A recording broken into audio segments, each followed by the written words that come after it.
Welcome back, dearest patrons.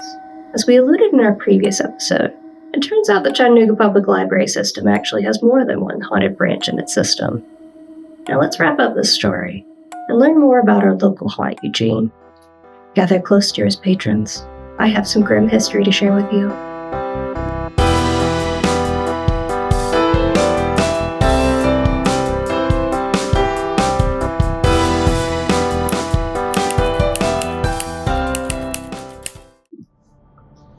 In 2012, the downtown branch was investigated by the Global Paranormal Society. According to a follow-up in the June 29th article announcing the presentation of the investigation's findings, chairs have moved on their own. Phantom voices have been heard muttering in the ears of Chattanooga Public Library patrons. Apparitions have been reported to appear out of nowhere. Even when you're alone, you still feel as if someone or something, somewhere, is watching you. Chills crawl up and down your spine. On March 17th, the Global Paranormal Society and members of the library conducted a full-on paranormal research of the downtown library at 1001 Broad Street. On Friday, they shared the results from the investigation and confirmed what so many people assumed: paranormal activity takes place at the library. But, added Society member Gabriel Cordex during his presentation, there's not enough to make it haunted. I'm sorry. There's only one investigation, though, Cordex said afterwards. This place deserves more than one investigation. About 30 people sat in the library's auditorium Friday as Cordex and his crew presented their results. He first gave a history of the area, saying that the library currently sits on what was once a Cherokee Nation settlement, explaining the possible roots of the specter that the library employees referred to as Eugene. Spooky happenings were evidently afoot that one night in March. The investigation captured 68 electronic voice phenomena recordings, 7 personal experiences, and a couple of loud bangs in the second-floor children's area and 4th floor. However, despite the initial findings that the downtown branch is unhaunted, further experiences have actually been reported with Eugene. Eugene seems to be a spirit that is mostly active during the month of October, but he likes to just push books off shelves when no one is around. But the most significant event I have experienced was last autumn, when I and a volunteer were setting up for a program during fall break. We were decorating an alcove beside the workroom and were the only people on the floor when we heard an incredibly small help. I looked at her and asked if she had heard that, and she confirmed without me prompting that she had heard help as well. I assumed someone was calling from the storage room, so when I got up to investigate, I found that no one was there. And the 2 people who were at their desk had heard nothing. Generally, I think Eugene is more playful spirit than malicious. We like to think they are a child who enjoys the atmosphere of our space, which we really strive for being welcoming to everyone, even specters. The library has also hosted additional investigations since 2012, with investigations actually happening as recent as this year. I recently joined Ashley, a local ghost investigator, to learn more about when she was investigating the library, and to also do our own ghost hunt so we can get to the bottom of Eugene's story. Let's dig into the research. So, thank you so much for coming to investigate with us and sit down and answer some questions real quick, Ashley. Sure. So could you tell me a little bit when you came to investigate this year, like what was it like that night when you came to investigate? So we got to bring a few pieces of our equipment, which we're going to be bringing out tonight too and checking out again. And I knew that I had a group of excited teenagers that had never done this before. And it's really important for me to make sure that when I'm working with kids, that it's just the right amount of spooky and it's just the right amount of like safe feeling. Yeah. So I didn't go into it knowing a whole lot about the history. When I ghost hunt most of the times, I don't try to find out all about the history ahead of time. I like to go into a place that's called cold to see kind of what I get. And then I like to find out, does it match the history of the potential places to see if it matches up? Because to me, if I go into a place knowing, oh, there's this haunting and this haunting and this haunting, I go in kind of like with a prejudice to kind of expect that. And that almost makes you have confirmation bias of some sort. Yeah. So when I went in, the kids may have been informed about potential hauntings here, but we hadn't. And started gearing up, we were pulling out the equipment, we were getting the kids fed and that sort of thing. And I can't remember if the light was on or off, but there was a specific closet that Lynn had gone into, and she was the only one with a key that night to that closet, and it did not have an automatic light. It was a switch, I do believe, and whatever it was, either if it was on, when she came back into the room, it was off, or if it was off, it was on. Whatever it was the opposite. And she was like, wait a second. I know I turned that light whichever way. I was like, I remember that too. And when she went back in, it was the opposite. And it was just so funny because we were gearing up. We hadn't even started talking to the kids yet about everything. And so that kind of set the stage for, ooh, what's going to happen tonight. So when I do tours or when I'm doing like a teaching session, I'm not focused on like all the evidence that's happening, because usually your first experience, you're just exploring and seeing what all the ghost hunting equipment is.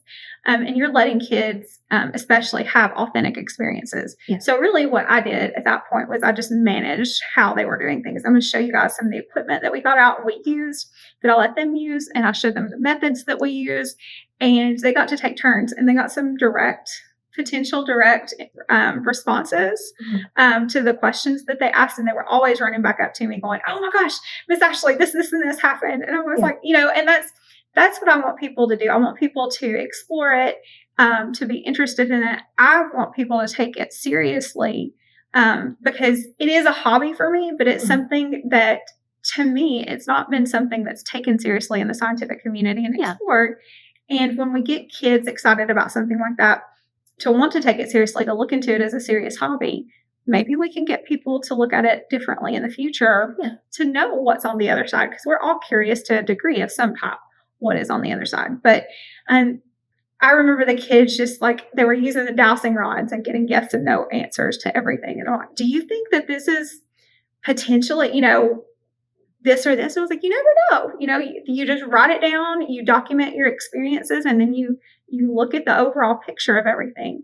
So while there weren't any specific examples other than the light switch that I remember from that night back in April, I remember the kids being excited, and the kids had some direct hits. We're going to do something called the Estes method tonight. I'm going to show you guys that. And that was something that we got a few direct hits on. And what that basically is, I have, and I'll pull it out in a minute, but I have it's a little radio, and it sweeps radio stations very quickly. And the idea is that you get bits and sounds, bits of phonics that comes through, bits of phonetics, and potentially a spirit can manipulate the sound to form words and give you direct responses through that spirit box. So the Estes method takes that and it gives one person headphones and typically blindfolds so that they can't hear or see what's going on around them. And then another person asks the question. And the person doesn't know if they're answering directly. They're just spitting out what they hear. And sometimes the questions are direct. And it was so fun because there was a group of kids in one section of the library and then another section, and I was going back and forth monitoring them. And you could always tell when they got a direct hit because all the kids would go, and they get really excited and stuff. So I heard several of those moments, and that was really fun. And the same thing with the dowsing rods and the K2 meters. We got some hits that are pretty interesting. I wish I could give you more specific examples from that night, but maybe we'll find something tonight. So you never know. I'll say, I'm ready to do a ghost hunt if you are. Absolutely. Let's get started.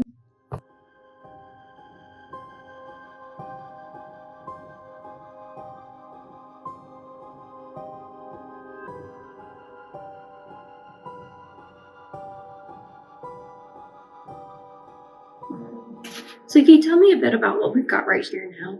Sure. So we have a REM pod, which basically detects static energy. So if I were to get close to it, it's letting you know that something is close to it. The trick with a lot of ghost hunting equipment is we typically do not leave our cell phones on. And if we do have to have them on, we usually turn them on airplane mode. Unfortunately, I can't do that tonight because I'm expecting some calls. But sometimes it's just really important to understand that sometimes the positives you get may be false positives from things like that. So always when you're ghost hunting, try to debunk any typical possible potential false positives. So what I'm going to do is I'm going to use my cell phone voice recorder. We're going to do a quick what we call EVP, which is electronic voice phenomenon session, where we are hopefully looking for any potential audio clips. We may not be able to hear it with our own ears, but we will, when we go back and listen to the audio, we may hear some responses that weren't there. And that is what we call an EVP. So to do this, we would just hit record on your device, and then you're going to wait 10 to 20 seconds after every single question you ask. Mm-hmm. And then that gives potential ghosts or spirits or whatever you want to call them time to garner a response. The idea is that it takes them a little bit to garner up energy. Of course, none of this is fully scientific. It's just what our general consensus is in the ghost hunting community. And if you're ghost hunting, if you're just starting out and you don't have anything, that's the great thing about ghost hunting. You can start out with a voice recorder on your cell phone. Mm-hmm. As you start to get money for ghost hunting, I'm going to tell you the first piece of equipment that you want to invest in is a good voice recorder. Mm-hmm. And mine is, I'm not going to go over the brand because it's not important, but mine has 2 microphone inputs. I have another one that has 4, and those are really good because they have multiple directional voice inputs, and that's a really good, it can pick up a lot of stuff. Yeah. So if you don't have that, though, your cell phone is completely okay. Mm-hmm. It may not be as good as one of these, but everybody has to start somewhere. Yeah. And so this is a perfect example of that tonight. Typically, I've already turned my voice recorder on. I try to do what's called burst sessions, which are about no more than 5 minutes long. Yeah. And I always start with introducing the voices in the room so that people know. So I'm going to say, I'm Ashley. I'm Megan. And we're going to be the only ones speaking. So we're the only ones going to talk at this point. And I don't ever ask, are there ghosts in the room? Yeah. Because my idea is they may not know they're ghosts. Yeah. So I always say, hello, I'm Ashley. Is there anybody here that wants to talk with us tonight?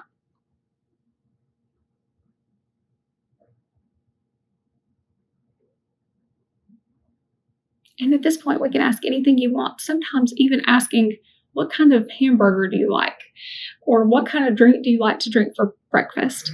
Mm-hmm. Those types of weird questions can sometimes garner some exact responses, because if you go to a place like a cemetery or something like that, a place where people frequently ghost hunt, trying to ask the strange questions might be something to get an interesting response to something that may just be bored with other questions. Mm-hmm. So if you have any questions, please ask. Yeah, I was going to say, so part of the history of where the library sits today is this actually used to be a train depot. I believe it was called the Union Depot, where trains would basically, so where the Sheraton Reed House is right now, there was a train stop that would literally take you right to the Sheraton Reed House. So I was going to say, did you ride the train here at all?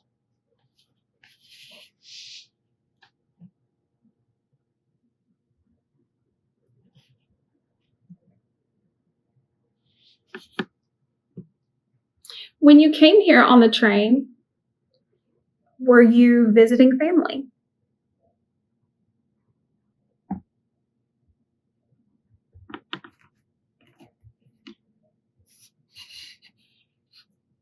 Did you stay at the Reed House at all?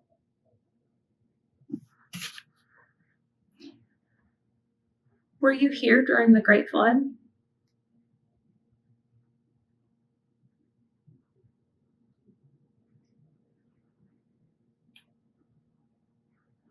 Do you like that there's a library here now?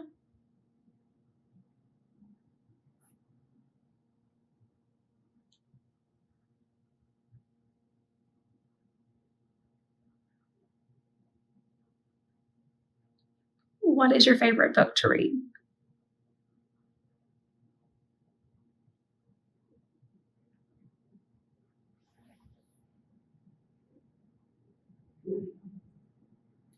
Outside noise. Anytime you can tag anything in the audio is really important, even if it's as embarrassing as a stomach noise, if you know what I mean. As embarrassing as it may be, when you're going back to listen to audio, it's really important that you know what was around you. So if you hear like an audio noise or a stomach growl or something else, always tag it. So always ghost hunt with people you're comfortable telling that information to. Do you like to participate in any of the programming that happens on this floor?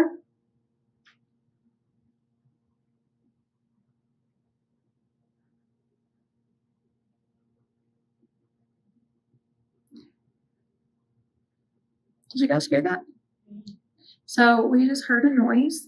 So again, we're going to tag that here so that we know specifically. We can go back and listen to that. But yeah, that sounded like a big bang from, do you think it was this floor or maybe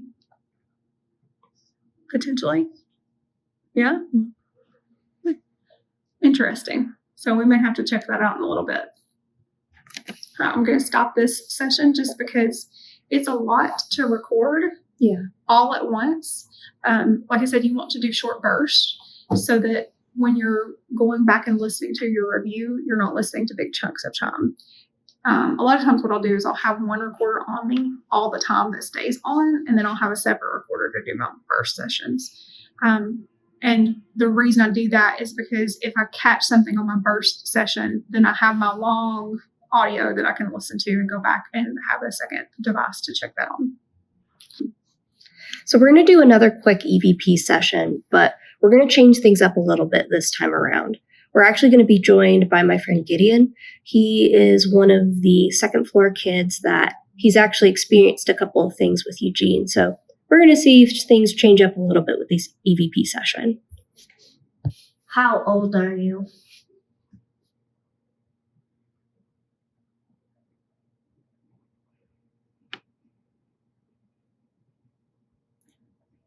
Do you like to play games?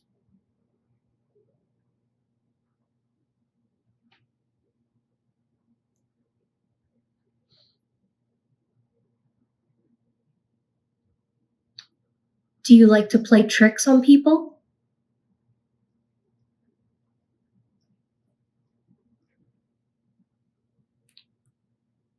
Did you guys hear that? Yeah. Okay. There's like a little crinkling noise. Yeah, it almost sounded like something over there was moving. I'm not sure where, but that's interesting for sure.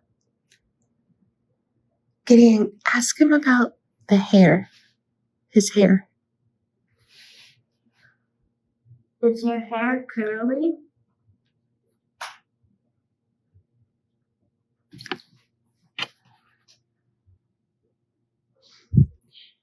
You know, we have this really cool light.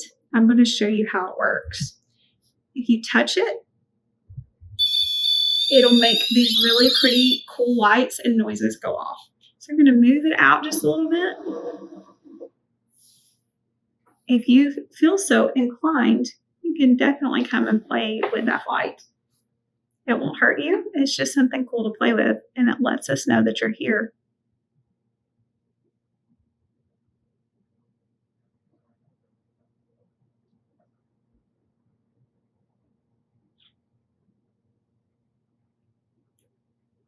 Did you make that noise earlier?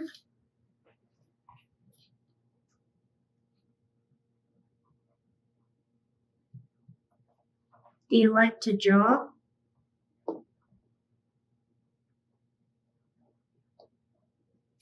I'm going to bring out a second device that you can touch. This is called a K2, and it can also detect your energy. If you want to get close to it, you can try it, and the lights will go up.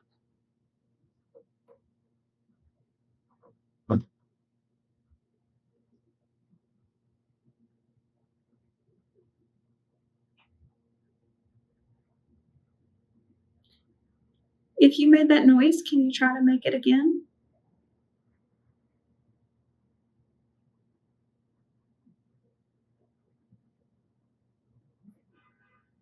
There's a car.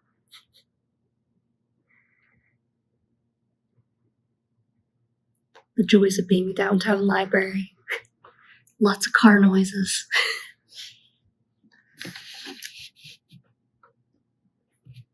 Can you see people walking through that space? Sometimes, yeah. Okay. Yeah. Right. The only reason I thought I saw the reflection of somebody walking in here, I was like, it may be that. Yeah. So it's always important to debunk as you go. Mm. Do you have any more questions for him, Gideon?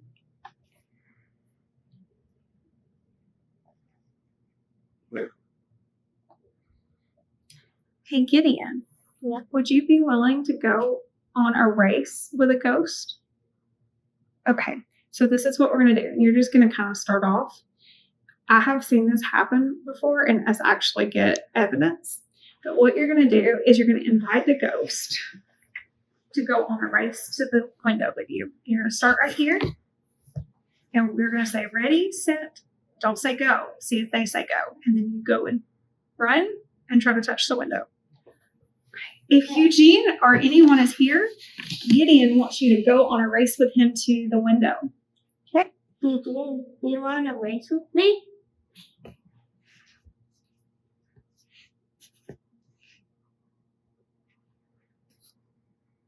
Ready, set.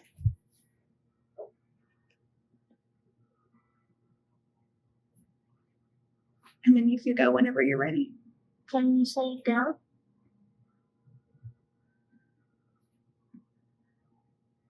Maybe he did, and you can go ahead and race. Maybe we'll feel something along the way. Go ahead.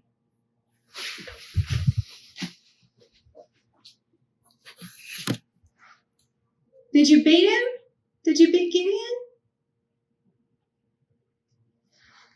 Only way we can find out is if we review our evidence and hear something. So we'll definitely do that. We got some lights flashing on here. Oh, wow. You know what? That may have meant something. If you made the light flash, can you make it go again?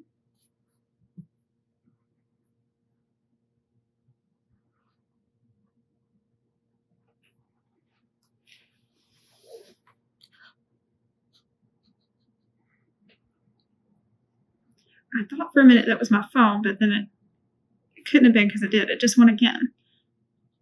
Try again. Try really hard. Can you touch it? I want it to go off, but I'm scared of metal.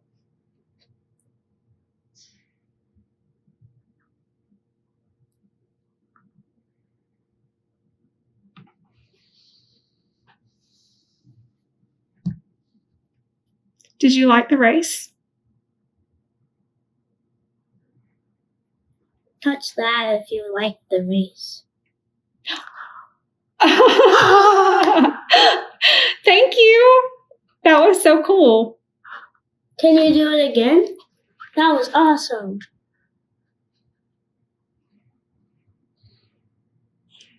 Hey, it's okay if you're nervous. Did you guys hear that again? Yeah. I think it may have been outside noise though. Yeah. Touch it if you won. Touch it if you lost.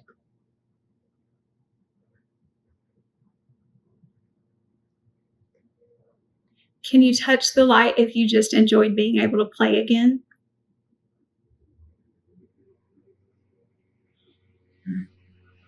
You know, sometimes the idea and the theory is that spirits spend a lot of energy interacting. Mm-hmm. And so because there's not a whole lot of energy that can manifest, they get tired.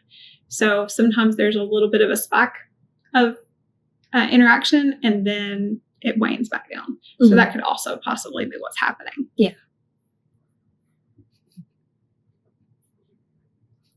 You guys want to try something else? Yeah.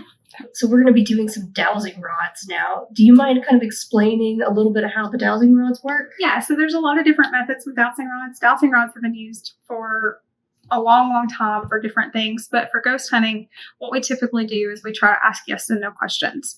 A question that could be answered with a simple yes or a simple no. And before we get started, what I like to do is ask the potential spirit that we're speaking to tell us what their yes is and to tell us what our no is. I always try to stay near a surface when I do dowsing rods. It makes it easier for me because they can be manipulated very easily. So I know if I'm holding steady that they're not moving unless I tell them to move, or unless potentially a spirit is moving. I use my thumbs to steady it, and then every now and then you might see me shake them off so I can reset them, because that just gets it back to a neutral side. All right. Letting the thumbs off. All right. Already moving. Hey, if you are here with us tonight, we would love to chat with you. So we have some dowsing rods that you can move and touch. Yeah, you're doing a great job. Thank you. we're going to ask you a bunch of yes and no questions, but to know your answer, we need to know what your yes is. Can you move the dowsing rods to a yes position for us to show us what your yes will be? I see her right hand. Her right dowsing rod shake. Yes. There we go. So yes is open. Oh. We're going to ask Megan to reset. You might have to use your thumbs to reset them. Okay. I have to while it comes. Thank you so much. Can you show us what a no for you will be?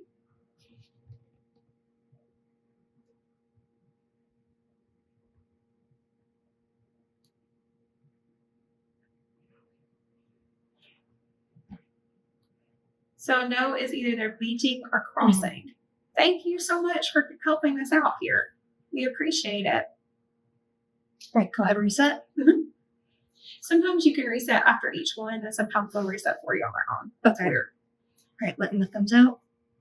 All right. I do have to ask a yes or no question. Is Miss Lee your favorite librarian still?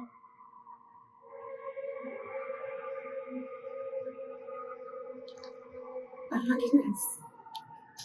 All right, Miss Lee, you know you're the favorite now. Apparently, Eugene on an EVP session said that Miss Lee was his favorite. So, you're still the favorite, Miss Lee. Right. While we go, Gideon heard whispering. Was that you whispering?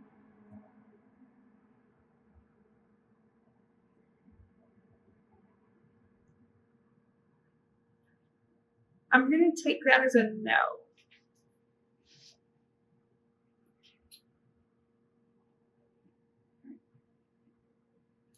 Was it someone else whispering?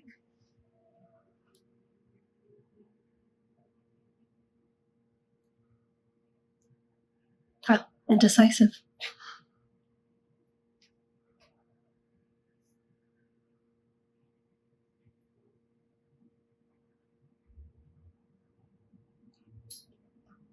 Interesting. Liar. I mean, no. Okay. We're going to reset them. Eugene, we're going to try asking you the same question again. I know you probably are tired of it, but I'm just curious, just in case we didn't hear you the first time. Did you come on a train to Chattanooga?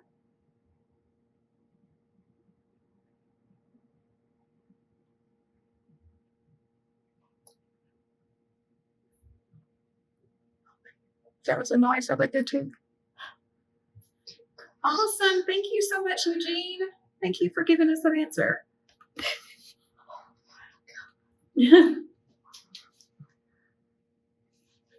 Eugene, do you like when people ghost hunt here so that you can interact?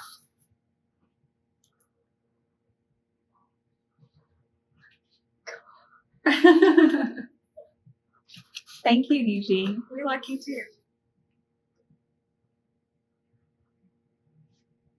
Reset them. Eugene, do you enjoy people watching here at the library? Oh, I'm glad we can keep you company, buddy.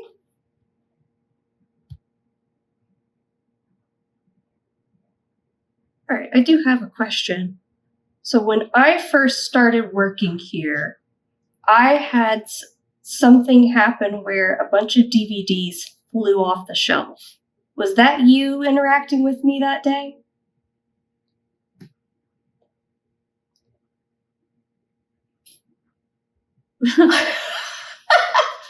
Okay, so I can finally say I had a proper Eugene encounter. Awesome, Eugene. I don't know if I'm going to say thank you for that one. Thank you for answering, but you gave her a little bit of extra work to do. Yeah, I had to clean up all those DVDs. Can I ask a question? Yeah, here we go. Let me get that reset. Okay. Okay, Eugene. One time I was looking at books and a ton of books flew off. Was that you interacting with me? Oh, that's a no. Interesting. Hmm. Does that mean, we'll have to reset them. Does that mean, Eugene? I'm sorry, we're talking to Eugene. Does that mean that there are more than one spirit, or there is more than one spirit here?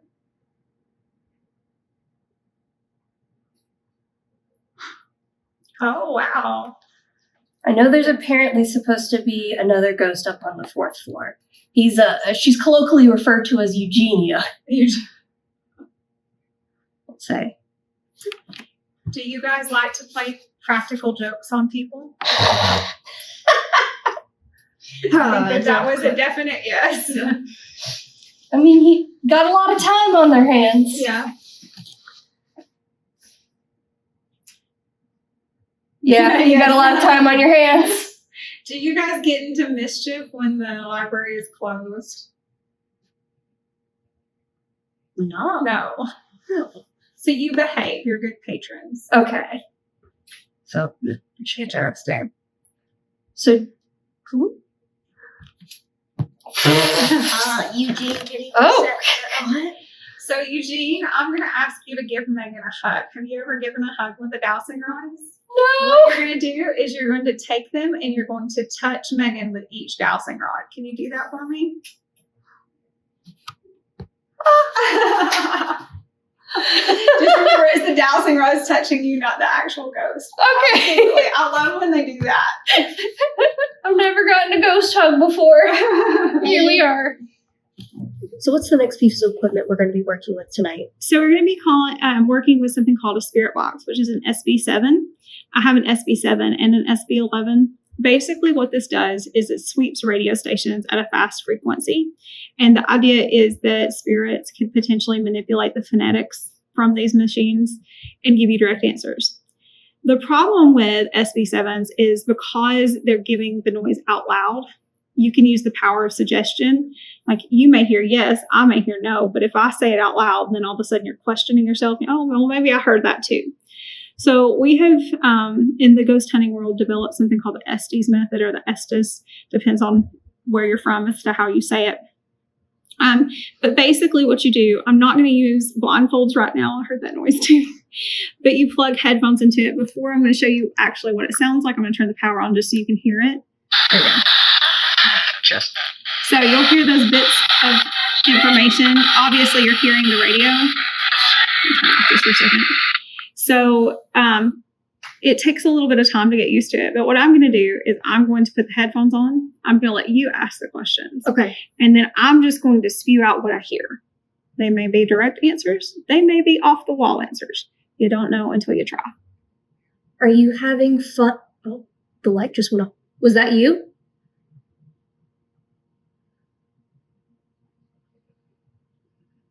Is someone with us here right now?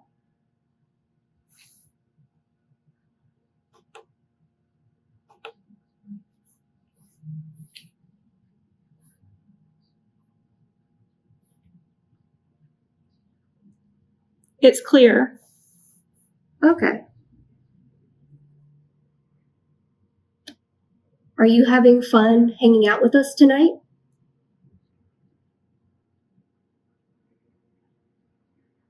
No. Why aren't you having fun? Me too. Oh, you are having fun? He isn't.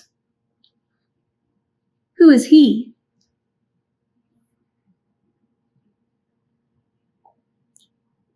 Stephanie? Stephen? Steve. Okay, it told me. It corrected me. Oh, is your name Steve and not Eugene? That's him. Okay. Good.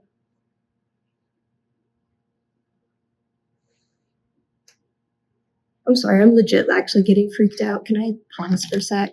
So it is absolutely okay to get a little scared, get a little freaked out. So never feel ashamed to do that. If you do, what you can do, if you can't stand up or if you can't go outside, you can do this sitting down. Mm. But what I do is I close my eyes Okay. and I picture my energy. Okay. And whatever spiritual being or whatever you want to do, whatever your spirit belief is, you can use that energy, and you picture that protection, that manifesting from your stomach, from your core. And a lot of people will actually picture a color or an aura.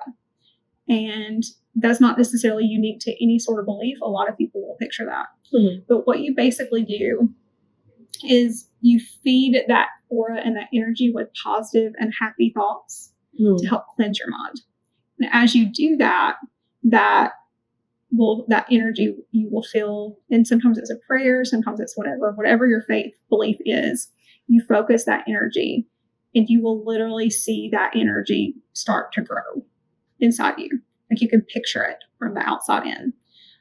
You can see your aura color or your energy color or your spiritual belief, whatever that is, you will see it and feel it grow. And you consider that your protection. And as it grows, I like to make sure that it grows to the point where it's outside and extending my body.